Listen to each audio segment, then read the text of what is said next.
Good morning, everyone.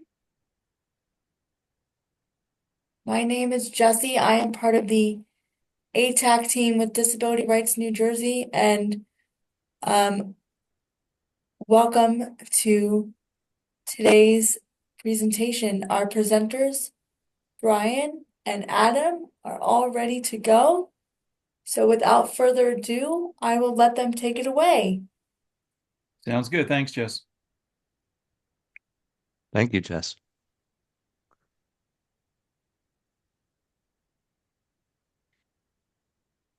Okay, hello everybody.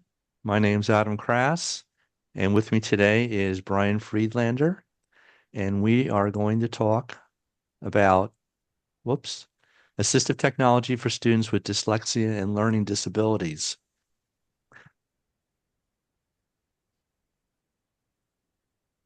This presentation is funded by the Assistive Technology Advocacy Center of Disability Rights New Jersey. Check out their website for lots of great assistive technology info. And today's presentation will be recorded and archived at ATAC's YouTube channel. Here's the link. Also, check out the free access to the ATIA Learning Portal for New Jersey residents and those who work for New Jersey agencies. This is a great resource with lots of great recorded webinars on all kinds of assistive technology related topics. In the chat, there is the link to the shared Google Drive folder with today's presentation. So that should be at the top of the chat. Click the link, open the folder, and you'll have a copy of today's slides.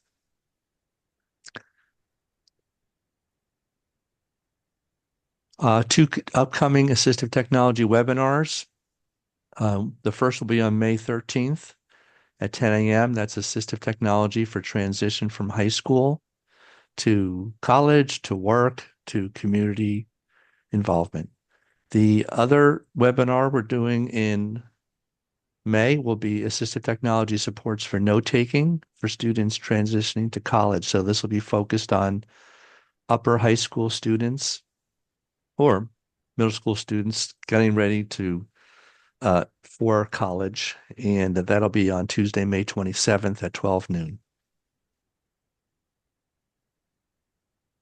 So a little bit about myself. I'm an assistive technology consultant, work with children and adults with disabilities, providing evaluations, training, professional development, ongoing support, modifications and customization. I work in person in northern and central New Jersey and New York City, and anywhere else remotely. Whoops. Brian, what happened to your I slide? don't know. That's okay. I'm Brian Friedlander. I'm an assistive tech consultant, primarily work in Morris County, Warren County, Sussex, Somerset, Middlesex County. I'm doing most of my work now virtually over Zoom, but I continue to do assistive tech evaluations and training for schools and families. And both Adam and I are available for free 15, 20-minute consultations over Zoom to help you make some decisions with regard to assistive technology and best practices. Okay, now if you need to borrow expensive or large assistive technology, you should definitely check out New Jersey's AT Lending Center, which is housed at and run by Advancing Opportunities. If you go on their website, you can see what's available, borrow it, or you can contact the center to find out more and have any questions answered. And when you borrow equipment, they'll ship it to you for free and they'll give you a free return address label. So there's absolutely no cost to the user to borrow assistive technology for usually about 4 to 6 weeks. Yeah. Adam, I have to say it's a great service. I'm doing an evaluation this week and they mail me out some track balls and some keyboards. So with the return label, so I'm ready to go. Yeah, it's a great resource. I wish more people knew about it, but yeah, that's good, Brian. Yep. And if you've ever been on a grant, you know you have to collect some information about the folks that you work with. So we have a very quick Menti poll. If you could scan this QR code or go to this link and complete page 3 of the Menti poll, just give me a little information about who you are. And we're just going to take a quick look at the info that you've put into your Menti poll. And here is the information going in live to our first slide. And of course, all the information is anonymous. So far, we've got, let's see, we've got 11.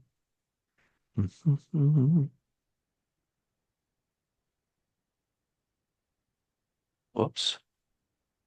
And we've got 19 teachers or school professionals. We've got some healthcare or rehab professionals.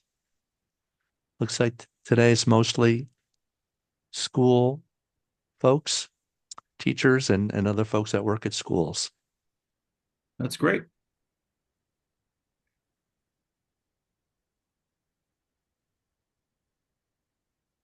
So thanks. Continue to fill out that page if you can. It'd be greatly appreciated. Okay. So what are we going to talk about today? We're going to talk about what is dyslexia, what is a specific learning disability. We're going to talk about the New Jersey Dyslexia Handbook. There's also a nice IDA document called Dyslexia in the Classroom, which you should definitely check out. And then we're going to talk about assistive technology supports for dyslexia, dysgraphia, and if we have time, a little bit about dyscalculia.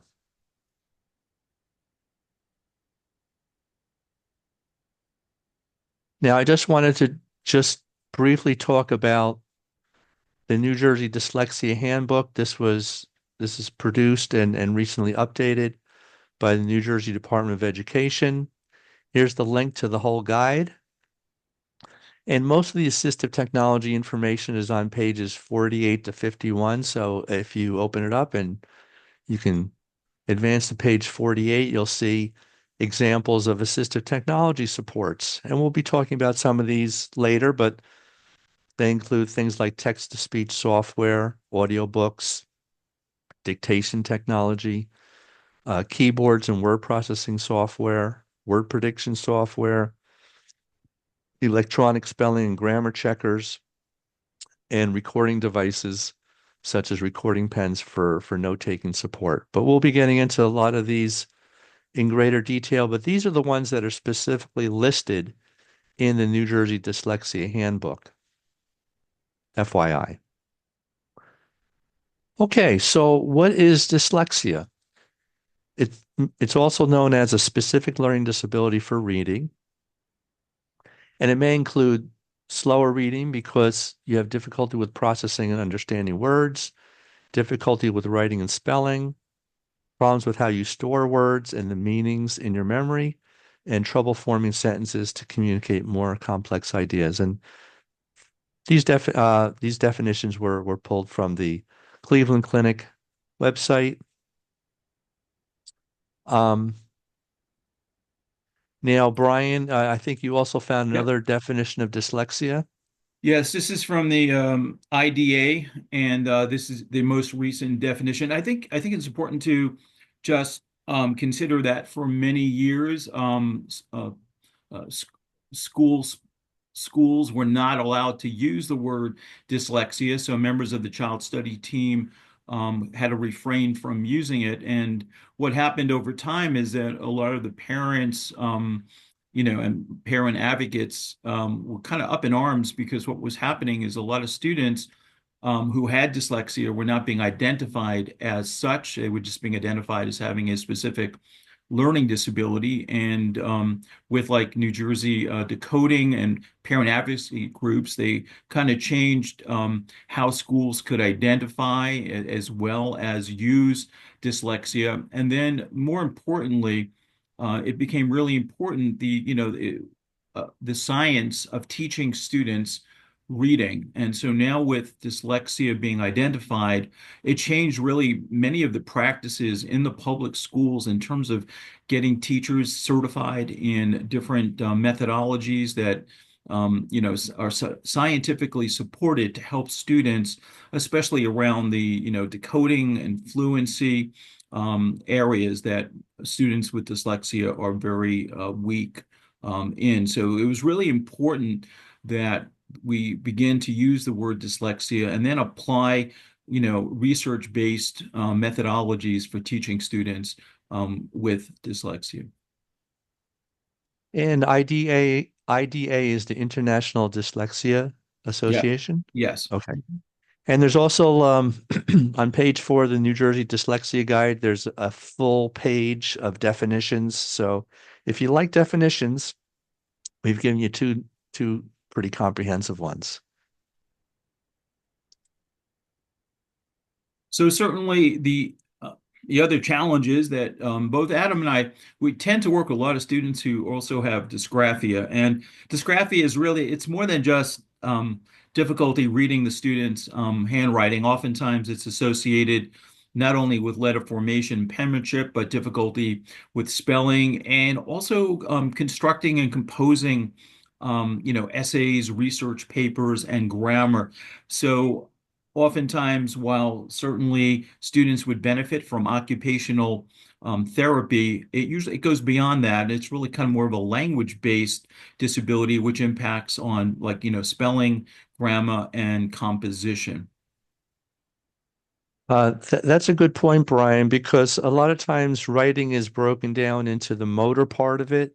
In Right. other words, the handwriting or typing, and then the cognitive part of it, the thinking, Right. the language part, grammar, etc., vocabulary. It's pretty rare. I mean, I found it in my practice both as a psychologist and as an AT consultant. It's pretty rare just to see the motor component being really poor without having the other associated features being seen as well. So it's important to keep in mind that when you see dysgraphia in its true form, that the student most likely has other features of this, which really impacts on the writing component. And of course, students do a lot of writing in the classroom and composition work, and so that's really important to take a look at it. And we will, during this webinar, we'll talk about some tools that can help support students with dysgraphia. That's also a great point, Brian, because you probably have seen this, and I know that I have over the many years I've worked with students with reading and writing challenges. It's pretty rare that someone only has difficulties in writing or only difficulties in reading. They tend to, there's so many cognitive functions that cross over between those, and they're interrelated that Right. most kids that I work with that have a reading challenge also have some type of a writing challenge and vice versa. Yeah, So they really, go hand in hand in so many ways. yeah, and also what I found is even, for students that, make progress in the reading comes in first, and then the writing comes afterwards. So generally, the writing skills usually are weaker than the reading skills, even after intervention. So it's important to keep that in mind if you're working with students with dyslexia and dysgraphia. And dyscalculia is also known as a specific learning disability for math. And this can impact students to count forward or backward, estimating, doing simple calculations from memory, memorizing multiple multiplication tables or math facts, organizing numbers by scale or decimal place, solving word problems, breaking down problems into multiple steps, measuring, using money, understanding converting fractions. I guess I should have also put time Yeah. skills on there as Mhm. well. Sorry, I left that off. Um, so dyscalculia is is not as common as reading and writing learning disabilities, but it's definitely prevalent among many students who have challenges with math. Yeah, and I would say, Adam, too, that it probably is underdiagnosed. Mm. especially since we do find a lot of a lot of girls who they say, oh, I'm just not good in math. And I think if we took a look at some of the data, we would see that there are a lot more students, both boys and girls, who have dyscalculia that is either undetected or undiagnosed. But these are students who have tremendous difficulty when in their math classes. So it's not just that they're weak or they're anxious. Well, they could be anxious as well, but certainly a lot of them have basically been have not been diagnosed with that disability.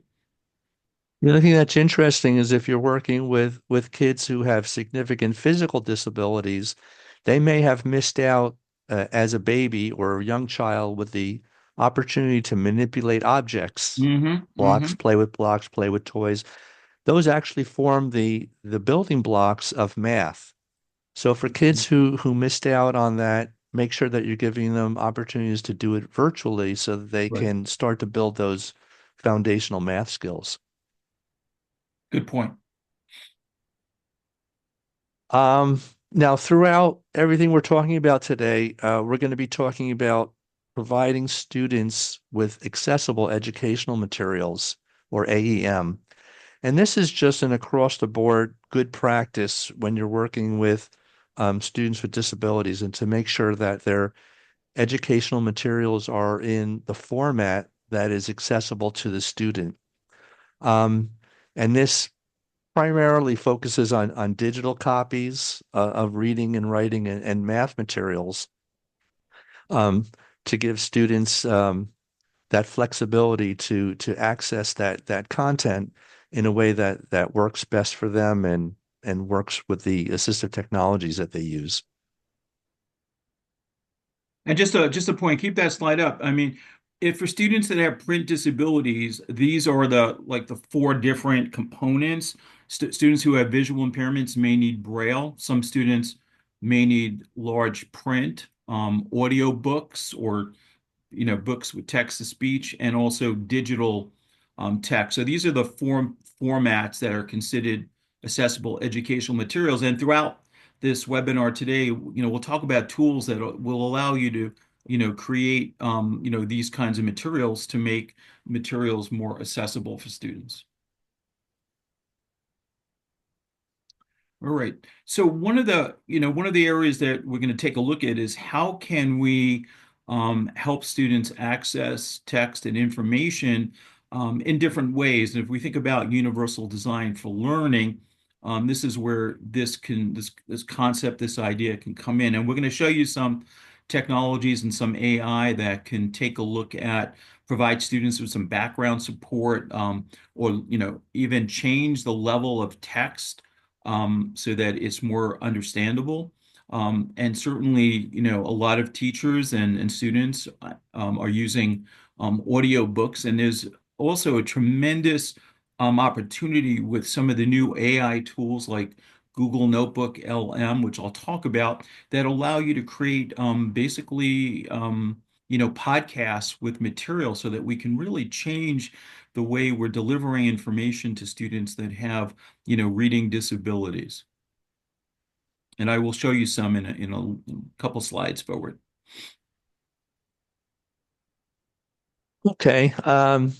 I always like to begin with the built-in reading supports because all of our technologies have really advanced to a point where just about any device that you could have has something already built in to it that will read text on a screen, text that you can mostly text that's highlightable, whether it's a Chromebook or Android devices use both have something called Select to Speak. Windows has the reading shortcut. Mac devices have a speak selected text function. iPhones and iPads have speak selected text or through the use of Siri.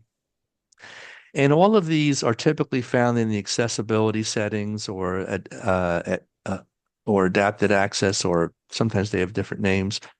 But you should definitely check out your device's accessibility settings because chances are very good, and Brian, I think you could agree with me that many people are not aware of the built-in accessibility features on their device, and a lot of times they can be really helpful. Yeah. And that includes even closed captioning, which is built into a lot of the operating systems these days as well. Yes, absolutely. Including Google Slides, Yep. PowerPoint, Zoom, Google Meet. Now, the first reading support we're going to talk about is Monarch Reader, and Monarch Reader used to be called Tar Heel Reader. It's a free digital talking book library. All books have pictures on every page. It's pretty standard format, one picture and one or two lines of text. It has text to speech. You can search by topic or age level. And adults can create and publish books for their students. Let's just take a quick look at it.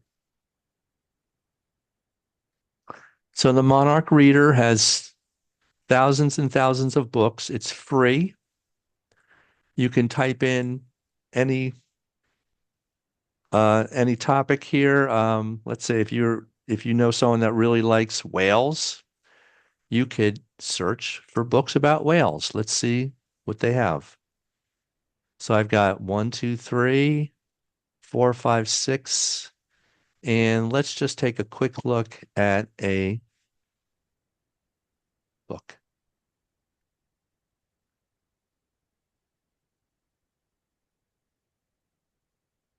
Let me make sure that you can hear my audio. Share. Okay.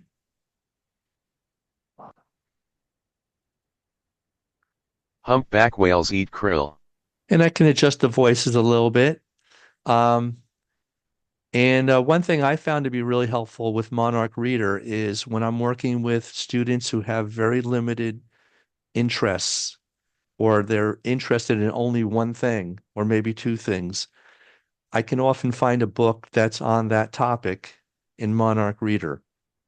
But it also gives teachers the ability to create books on specific topics tailored for specific students. Yeah, and Monarch Reader was just, I guess, repurposed, or the rights were purchased by what formerly was Don Johnston, who now is building Wing. So they've updated the interface, and it looks like they've updated the number of books. Again, it could be a great tool to provide students, with books with text to speech support. Absolutely. All right, Bookshare.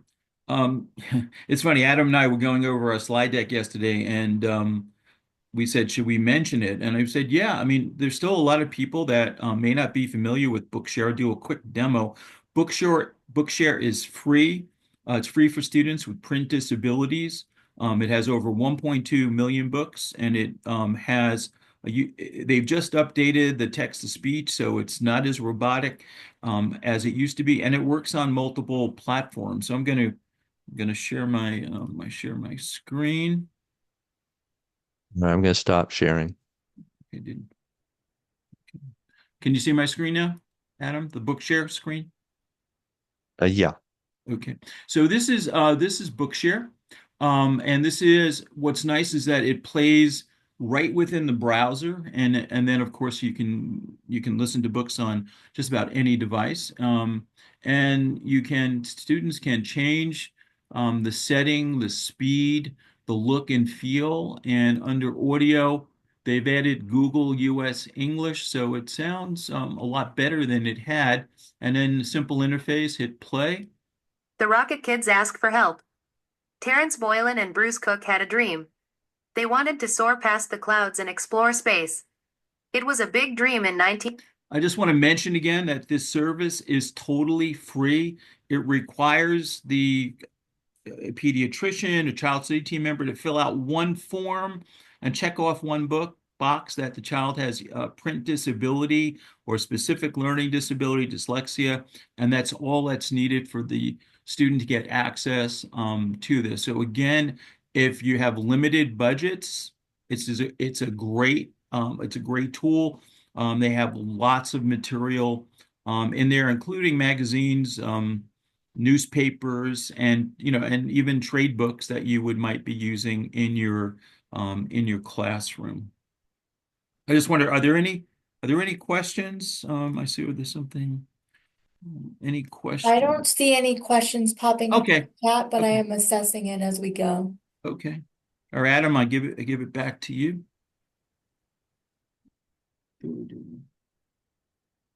Okay. Mhm. Right. Learning Ally follow-up.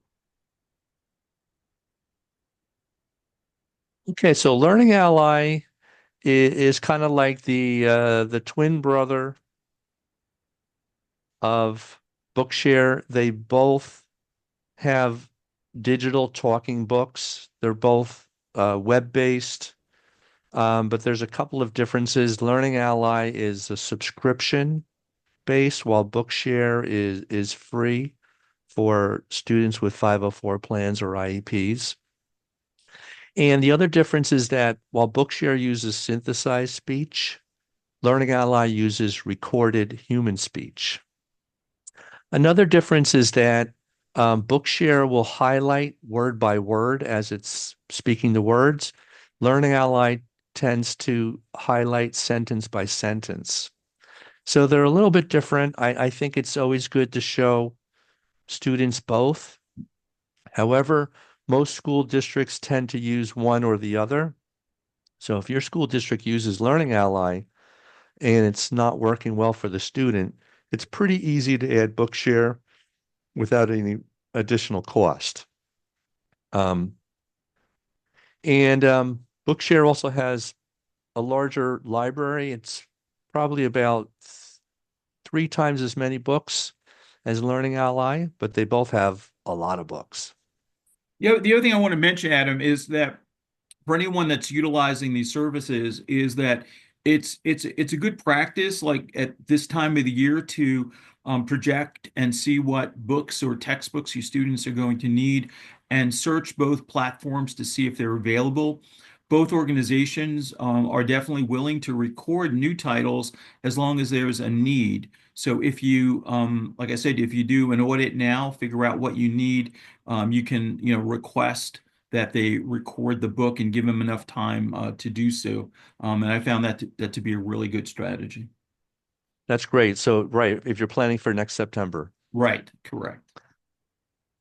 good point. Now we included Readtopia in here because, well, Readtopia is an online reading curriculum designed for students with significant literacy challenges. And this tends to be um, more common among students with communication and or language disabilities or students with significant or multiple disabilities. And I would definitely recommend that if you're working with a student who's not making enough progress with the standard literacy support programs, that you check out Readtopia. It was developed by Dr. Karen Erickson, one of the foremost authorities, in my opinion, on literacy for students with multiple disabilities, and Dr. Caroline Musselwhite. Mhm. They're both very nationally known experts on literacy for students with multiple disabilities. And the Readtopia curriculum is something you should definitely include of reading curriculums to consider, especially for students who are making limited progress. Yeah, and for those of you who may not know, Building Wings was formerly Don Johnston, and they incorporate a lot of like sort of the early start to finish books as part of their reading program. So they're kind of high interest with controlled language to support comprehension. And Readtopia is research-based. Yes. And that all information, if you want more about that, is on their website. If you need to see the studies that it's based on, and they also have some examples of their materials.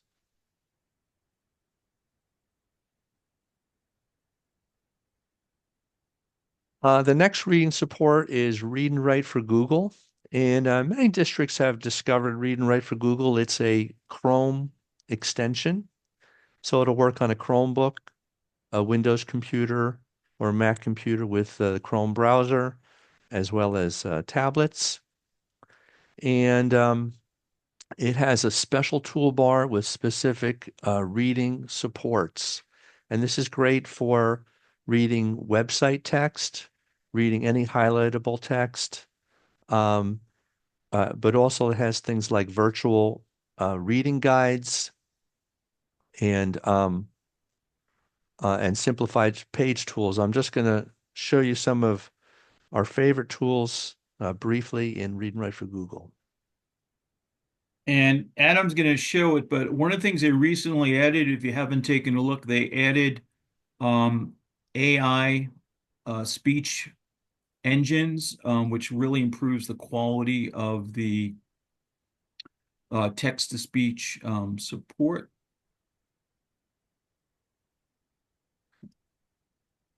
All right, so I'm on the Bergen Record, newspaper, and I'm going to open up Read and Write for Google, which is up here in the shortcut spot. And here's the toolbar for Read and Write for Google. And I'm just going to go into the voices real quick because they've added, as Brian pointed out, they've added AI enhanced voices. Right. They So sound a anywhere, little bit. yeah. Yeah, so anywhere you see that little sprite, that's an AI voice that Adam's hovering over. So I'm just going to play some of Hello, these. this is your new voice. Hello, this is your new voice. Hello, this is your new voice. Hello, this is your new voice. Okay, I'm going to pick Jessica. And then you can adjust the speed, etc. And the more realistic the voice, the easier it is to listen to, but also the inflection imparts information. So that's helpful for following along. Couple tools that we like. One is called the Rewordify tool. And if I click the Rewordify button, and if you look on this website, some of the words turned into italics. And if I click the word, it will give me a definition of that word. Click it again, it goes back. So investigating is asking lots of questions about / trying to find the truth about. And if you look in here, it will, okay. That's the only, uh-oh. Something froze. Okay.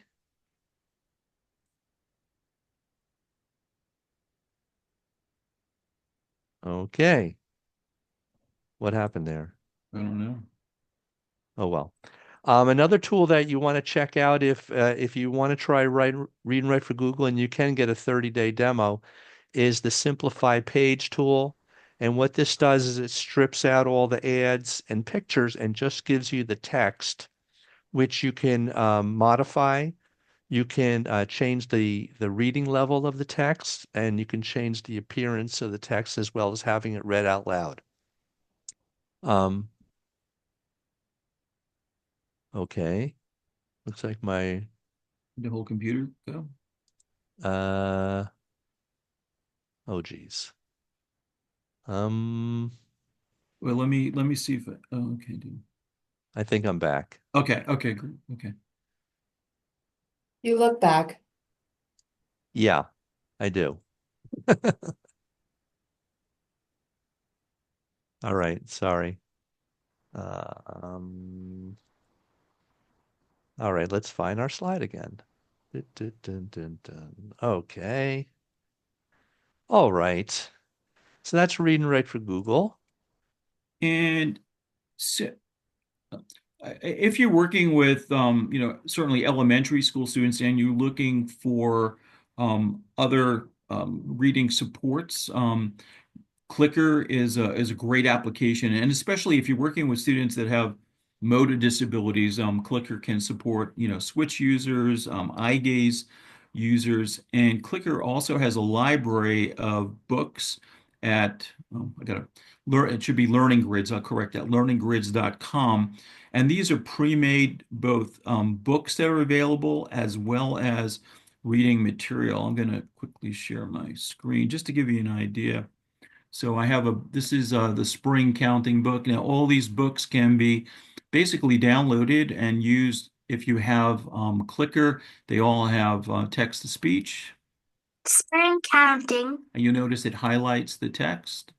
There is one umbrella in the lane. And you can see that these are all very easy to navigate, work with touchscreen, switch, eye gaze, and they're colorful. And most of these books also have writing activities that you can find at learninggrid.com. So that might be really helpful, especially working with students that are a little bit younger. I'm going to stay here. So let's.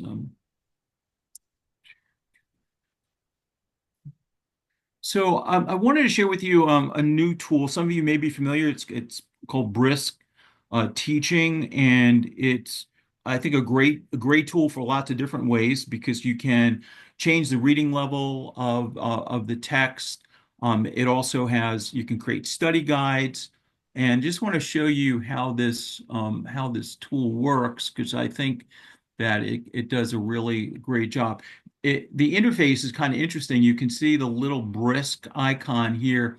And if you were, let's say, students were studying about photosynthesis, you can go to a good site on photosynthesis. And then when I click the brisk icon and I hit create, you can see I can create all these different materials. So not only could I create I just want to kind of show you, we can create a podcast, which would create basically an audio book for this. We can also create presentations. I'm going to do that to show you what that's like. So you can see I can create a presentation. You can also create that presentation in multiple languages. I'm going to do English. And you can see that if you're working with students, let's say this is an 8th grade topic, but you have students that maybe are reading at a 4th grade level, I can change that. I'm just going to make it 5 slides. And when I hit next, I just pick the format, and then it goes off and it creates a slide deck. So imagine being able to level the text of a presentation that you can push out in Canvas or Google Classroom. And what's nice is this gets dropped. If you're the teacher, it gets dropped on your side, and you can see that you can push this out to the students, and then they can use text-to-speech in there as well. So this is a really interesting tool that you can use in lots of different ways. I just want to do one more thing because we So talked Brian, about, yes. just to be sure, you're suggesting that instead of having a student read the article, you could present that information as a slideshow. That's correct. That's Okay. correct. Or So if for the teacher to do it. yeah, Yes. or you could do guided notes. I mean, the teachers can do this too, so teachers can create materials really quick.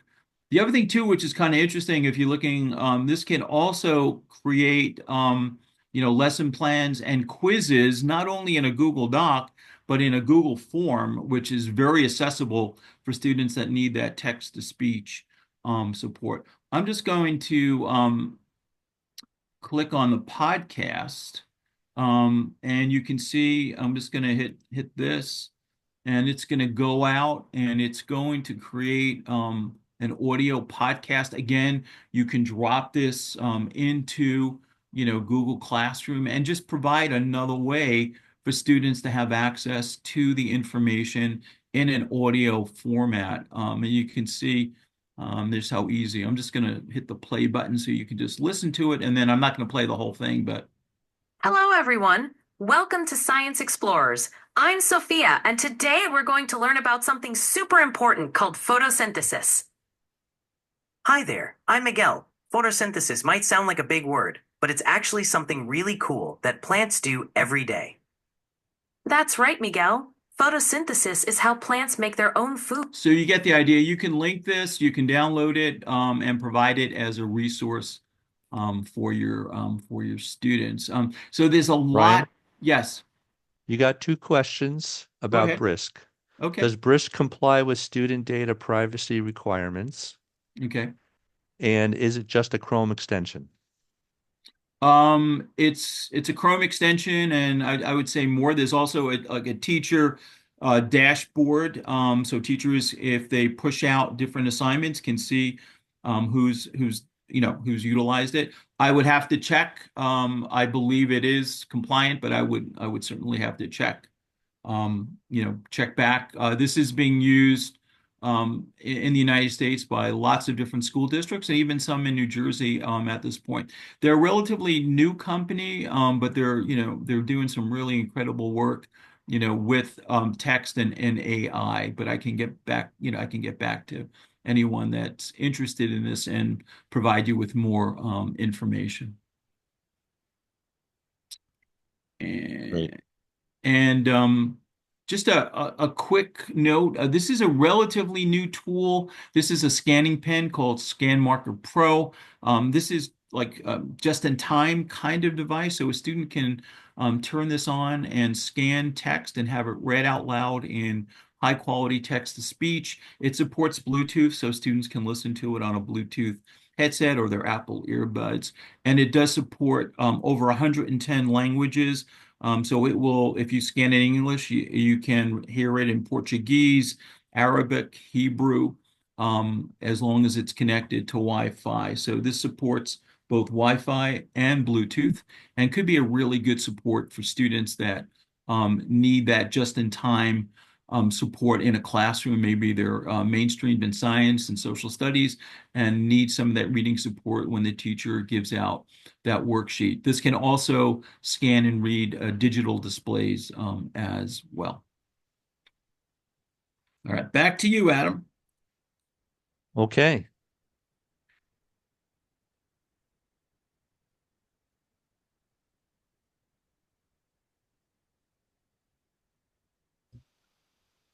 Hi, this is Now, the last reading app we're going to talk about is Seeing AI. And if you haven't tried this out, you really should, because it'll work on an iPhone or an Android phone. It's completely free, and it will do up to 7 different things. It's really designed for people who have reading related challenges or visual impairments. And it will read, excuse me, it'll read text, any text that printed text that is shows up in your through your camera. It'll read it instantly, or you can take a picture of a letter and it will read that text after it scans it. By the way, it'll also read money and barcodes and a few other things. and color. But Yeah. and colors, yes, Yes. absolutely. This is designed by IBM, and I see it as IBM's gift, excuse me, gift to the world, because this is a great app, and it's absolutely no cost at all. So download it and check it out. It's real easy to use as well.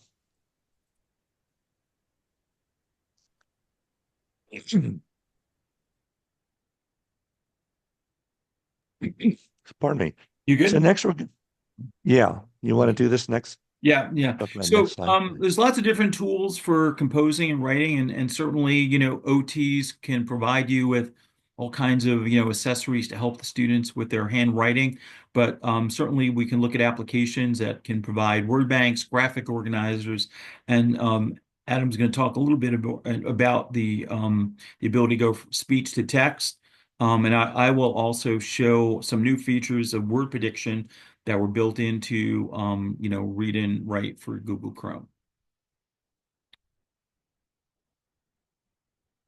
So here's some kind of low-tech kind of ways that we can provide students with support, especially students that may have developmental disabilities or motor disabilities. These are some good accommodations or adaptations that we can make with, magnet letters, pencil grips, things of that sort. And certainly the OTs can provide, great resources for you in this area.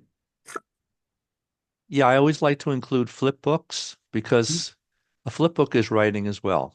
Yeah. There's a lot of ways to write, and I think it's important for teachers to and parents and everyone working with kids to kind of broaden their idea of what writing actually can be and what it can look like. Now, a lot of students that have handwriting challenges or other types of writing challenges often will be looking at some type of keyboarding. And just to let you know, there's all kinds of keyboards from real small ones to real big ones. And one of my favorite keyboard related supports is large print stickers. And large print stickers are not just for people with visual impairments, but they're also great for individuals with reading or writing related learning disability. So you can add these to a Chromebook, and I've seen dramatic results where I'll add large print stickers to a student's Chromebook, and all of a sudden they're typing, 50% faster. And that's not unusual. So definitely consider the keyboard. All right. So now there's a lot of built-in dictation supports. Google Docs has it built in, and Microsoft Word also has dictation built in. So if you have either of these programs and you want to try dictation, there's nothing to buy. All you need is a quiet room, a built-in microphone or a plug-in mic, and you're ready to try dictation. Just Go ahead. Just a word to the wise. Dictation sometimes takes practice. There's some techniques and there's some methods that will definitely increase the recognition rate and reduce student frustration. So sometimes it may not work perfectly the first time, but keep trying and talk to Brian or I about techniques that we utilize because they make a big difference. Yeah, it was a good segue to the next slide. So I want to talk about kind of some new speech recognition tools. One of them that I've been using with really good success is called voice notes. And what I found is using traditional speech recognition, like in Google Docs or Microsoft Word, a lot of the students that I work with that have language-based learning disabilities sometimes get really hung up when they're dictating and the word comes out wrong and they see the words on the screen. And for some kids, it kind of stops them in their tracks. So this new genre of speech recognition software, it works by just allowing the student to do a brain dump. It records their voices. They don't see text on the screen. And then once they're done, it will be transcribed. And it uses AI to clean up what they've said, but it doesn't add anything to it. So I'm going to just want to do a quick demo. Just to let you know, Brian, Yeah, I know we're getting awfully close, but I just want to show getting you close. the beauty of this is that it's actually a Chrome extension as well, but it works on Android, iPhones, and if I just hit start recording, so now I'm using voice notes. I can be just about anywhere. I could be on the web. I can be doing research, and what it's doing is it's basically recording my voice. When I hit the stop recording, what will happen is it will transcribe it and then it will open up the voice notes web-based app on the web and show me my results. So it's just uploading and then it opens up my dashboard. And again, I can gain access to this just about anywhere. So you can see it's creating a title from my voice. That's the AI component. And you can see there's the text totally transcribed, and then I have lots of different ways I can copy it, I can email it. But for a lot of students, I found this reduces kind of the friction for their writing. It could be a great alternative. So I wanted to the other writing supports. Certainly, we have a lot in read and write, but I wanted to show you this co-writer. I'm going to go here. So in July of 2024, when Text Help, in a sense, merged with Don Johnson, and they now include, this is actually co-writer.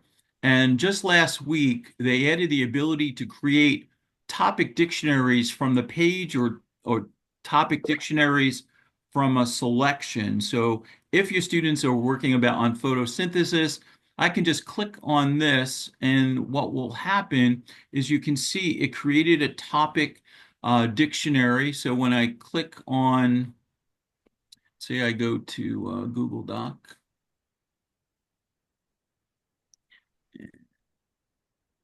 Now I want to use my topic dictionary. I can just click on co-writer. And then when I click on dictionary, you can see that I can turn on, this is the topic dictionary that was created, and then I can start, typing, and now all the words related to photosynthesis. Let me just, so now I go photo, you can see I type P and photosynthesis comes in. So this is a great tool to really customize the user experience for students. I'll just go here. So Adam, you want to do this? We'll do this. Yep. Okay, go ahead. All right. I just want to show real quick a nice program called Clicker Writer. And the thing that's cool about Clicker Writer is, here we go. Clicker Writer will work on a number of devices, but it uses word banks. And you can vary. This is great for kids who you want to have more sentence writing experience, but their spelling is not that great. Because a lot of kids that struggle with spelling sometimes miss out on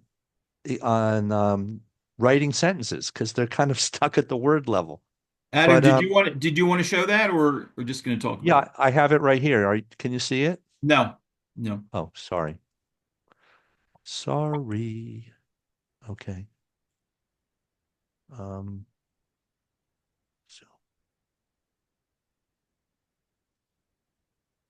sorry about that. Here we go. Got it? Okay, good. And I think what's important too is that what's nice is that as a teacher, you don't have to reinvent the wheel. If you go to learninggrids.com, you can download a lot of these word walls and um, you know, connected sentences to help students utilize this tool. And the way this works is you can set up a grid and I can put in my own sentence. I can select a picture and then it'll automatically generate the word wall, and I can set it up either in alphabetical order,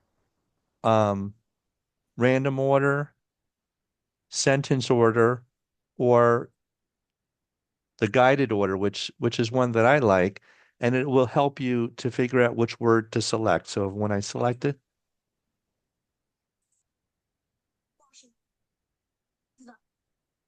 And again, if you have students that are using switches, this works really well with switch access as well. yeah. The last thing about Clicker that I really like is you can vary the level of support. Right now I have the model sentence. I can hide that, or I can just have it spoken. I can have a picture or not. I can use photos as well.